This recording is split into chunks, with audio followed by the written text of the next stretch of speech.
রং বেরং কথার গল্পের আসরে আপনাদের সকলকে সাদর আমন্ত্রণ। এখন আমি পাঠ করে শোনাচ্ছি রবীন্দ্রনাথ ঠাকুরের লেখা উপন্যাস যোগাযোগ। আজ 47 পর্ব। কালু ঘরে ঢুকতেই কুমু তাকে প্রণাম করলে। কালু বললে, ছোট খুকি এসেছ? এইবার দাদার সেরে উঠতে দেরি হবে না। কুমুর চোখ ছলছল করে উঠল। অশ্রু সামনে নিয়ে বললে, দাদা, তোমার বার্লিতে লেবুর রস দেবে না? বিপ্রদাস উদাসীনভাবে হাত উল্টালে। অর্থাৎ না হলেই বা ক্ষতি কী? কুমু জানে বিপ্রদাস বার্লি খেতে ভালোবাসে না, তাই ও যখনই দাদাকে বার্লি খাইয়েছে, বার্লিতে লেবুর রস এবং অল্প একটু গোলাপ জল মিশিয়ে বরফ দিয়ে শরবতের মতো বানিয়ে দিত। সে আয়োজন আজ নেই। তবু বিপ্রদাস আপন ইচ্ছে কাউকে জানায়ও নি। যা পেয়েছে তাই বিতৃষ্ণার সঙ্গে খেয়েছে। বার্লি ঠিকমতো তৈরি করে আনবার জন্য কুমু চলে গেল। বিপ্রদাস উদ্বিগ্ন মুখে জিজ্ঞাসা করলে, কালুদা, খবর কি বলো? তোমার একলার সইয়ে টাকা ধার দিতে কেউ রাজি হয় না। সুবোধের সই চায়। মারোয়ারি ধনীদের কেউ কেউ দিতে পারে, কিন্তু সেটা নিতান্ত বাজি খেলার মতো করে। অত্যন্ত বেশি সুদ চায়। সে আমাদের পোষাবে না। কালুদা, সুবোধকে তার করতে হবে আসবার জন্য। আর দেরি করলে তো চলবে না। আমারও ভালো ঠেকছে না। সেবারে তোমার সেই আংটি বেচার টাকা নিয়ে যখন মূল দেনার এক অংশ শোধ করতে গেলুম, মধুসূদন নিতে রাজিই হলো না। তখনই বুঝলুম সুবিধে নয়। নিজের মর্জি মতো একদিন হঠাৎ কখন ফাঁস এঁটে ধরবে। বিপ্রদাস চুপ করে ভাবতে লাগল। কালু বললে, দাদা, ছোট খুকি যে হঠাৎ আজ সকালে চলে এলো, রাগারাগি করে আসেনি তো? মধুসূদনকে চটাবার মতো অবস্থা আমাদের নয়, এটা মনে রাখতে হবে। কুমু বলছে ওর স্বামীর সম্মতি পেয়েছে। সম্মতিটার চেহারাটা কীরকম না জানলে মন নিশ্চিন্ত হচ্ছে না। কত সাবধানে ওর সঙ্গে ব্যবহার করি সে আর তোমাকে কি বলবো দাদা। রাগে সর্ব অঙ্গ যখন জ্বলছে, তখনও ঠান্ডা হয়ে সব সয়েছি। গৌরীশঙ্করের পাহাড়টার মতো দুপুর রোদ্দুরেও তার বরফ গলে না। একে মহাজন, তাতে ভগ্নিপতি। একে সামনে চলা কি সোজা কথা? বিপ্রদাস কোনো জবাব না করে চুপ করে ভাবতে লাগলো। কুমু এলো বার্লি নিয়ে। বিপ্রদাসের মুখের কাছে পেয়ালা ধরে বললে, দাদা, খেয়ে নাও। বিপ্রদাস তার ভাবনা থেকে হঠাৎ চমকে উঠল। কুমু বুঝতে পারলে গভীর একটা উদ্বেগের মধ্যে দাদা এতক্ষণ ডুবেছিল। কালু যখন ঘর থেকে বেরিয়ে গেল, কুমু তার পিছন পিছন গিয়ে বারান্দায় ওকে ধরে বলল, কালুদা, আমাকে সব কথা বলতে হবে। কি কথা বলতে হবে দিদি? তোমাদের কি একটা নিয়ে ভাবনা চলছে। বিষয় আছে, ভাবনা নেই সংসারে, এও কি কখনো সম্ভব হয় খুকি? ও যে কাঁটা গাছের ফল, খিদের চোটে পেরে খেতেও হয়, পারতে গিয়ে সর্বাঙ্গ ছড়েও যায়। সেসব কথা পরে হবে, আমাকে বলো কি হয়েছে? বিষয়কর্মের কথা মেয়েদের বলতে নিষেধ। আমি নিশ্চয় জানি তোমাদের কী নিয়ে কথা হচ্ছে। বলবো? আচ্ছা বলো। আমার স্বামীর কাছে দাদার ধার আছে, সেই নিয়ে।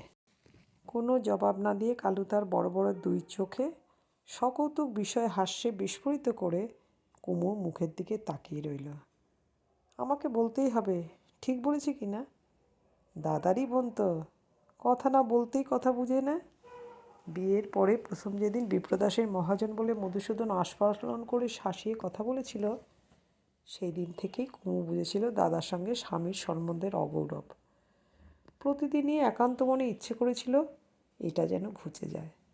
বিপ্রদাসের মনে এর অসম্মান যে বিধে আছে তাতে কুমুর সন্দেহ ছিল না। সেদিন নবীন যেই বিপ্রদাসের চিঠির ব্যাখ্যা করলে, অমনি কুমুর মনে এলো সমস্তর মূলে আছে এই দেনা পাওনার সম্বন্ধ। দাদার শরীর কেন যে এত ক্লান্ত, কোনো কাজের বিশেষ তাগিদে দাদা কলকাতায় চলে এসেছে, কুমু সমস্তই স্পষ্ট বুঝতে পারলে। কালুদা, আমার কাছে লুকিও না, দাদা টাকা ধার করতে এসেছে। তা ধার করেই তো ধার শুধতে হবে, টাকা তো আকাশ থেকে পড়ে না। কুটুম্বদের খাতক হয়ে থাকাটা তো ভালো নয়। সে তো ঠিক কথা, তা টাকার জোগাড় করতে পেরেছ? ঘুরে ঘুরে দেখছি, হয়ে যাবে, ভয় কি? না, আমি জানি সুবিধে করতে পারোনি। আচ্ছা ছোটো খুকি, সবই যদি জানো আমাকে জিজ্ঞাসা করো কেন? ছেলেবেলায় একদিন আমার গোঁফ টেনে ধরে জিজ্ঞাসা করেছিলে, গোঁফ হলো কেমন করে? বলেছিলাম সময় বুঝে গোঁফের বীজ মুড়েছিলাম বলে। তাতেই প্রশ্নটার তখনই নিষ্পত্তি হয়ে গেল। এখন হলে জবাব দেবার জন্য ডাক্তার ডাকতে হতো। সব কথাই যে তোমাকে স্পষ্ট করে জানাতে হবে সংসারের এমন নিয়ম নয়। আমি তোমাকে বলে রাখছি কালুদা, দাদার সম্বন্ধে সব কথাই আমাকে জানাতে হবে। কি করে দাদার গোপ উঠল তাও। দেখো, অমন করে কথা চাপা দিতে পারবে না। আমি দাদার মুখ দেখেই বুঝেছি টাকার সুবিধে করতে পারোনি। নাই যদি পেরে থাকি সেটা জেনে তোমার লাভ হবে কি সে আমি বলতে পারি না, কিন্তু আমাকে জানতেই হবে টাকা ধার পাওনি তুমি? না, পাইনি। সহজে পাবে না। পাবো নিশ্চয়ই, কিন্তু সহজে নয়। তা দিদি, তোমার কথার জবাব দেওয়ার চেষ্টা ছেড়ে পাবার চেষ্টায় বেরোলে কাজ হয়তো কিছু এগোতে পারে। আমি চললুম। খানিকটা গিয়েই আবার ফিরে এসে কালু বললে, খুকি, এখানে যে তুমি আজ চলে এলে, তার মধ্যে তো কোনো কাঁচা খোঁটা নেই। ঠিক সত্যি করে বলো, আছে কি না তা আমি খুব স্পষ্ট করে জানি নে। স্বামীর সম্মতি পেয়েছ? না চাইতেই তিনি সম্মতি দিয়েছেন। রাগ করে? তাও আমি ঠিক জানি নে। বলেছেন ডেকে পাঠাবার আগে আমার যাবার দরকার নেই। সে কোনো কাজের কথা নয়, তার আগেই যেও, নিজে থেকেই যেও। গেলে হুকুম মানা হবে না। আচ্ছা, সে আমি দেখব।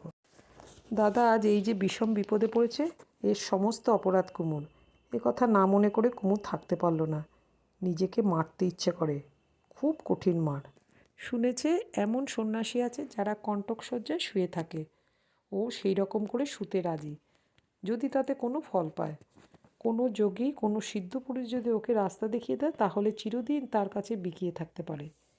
নিশ্চয়ই তেমন কেউ আছে, কিন্তু কোথায় তাকে পাওয়া যায়? যদি মেয়ে মানুষ না হতো, তাহলে যা হয় একটা কিছু উপায় বার সে করতই। কিন্তু মেজদাদা কী করছেন? একলা দাদার ঘাড়ে সমস্ত বোঝা চাপিয়ে দিয়ে কোন প্রাণে ইংল্যান্ডে বসে আছেন। কুমু ঘরে ঢুকে দেখে বিপ্রদাস কড়িকাঠের দিকে তাকিয়ে চুপ করে বিছানায় পড়ে আছে। এমন করলে শরীর কি সারতে পারে? বিরুদ্ধ ভাগ্যে দুয়ারে মাথা কুটে মরতে ইচ্ছে করে। দাদা শিয়রের কাছে বসে মাথায় হাত বুলোতে বুলোতে কুমু বললে, মেজো দাদা কবে আসবেন? তা তো বলতে পারি নে। তাকে আসতে লেখো না।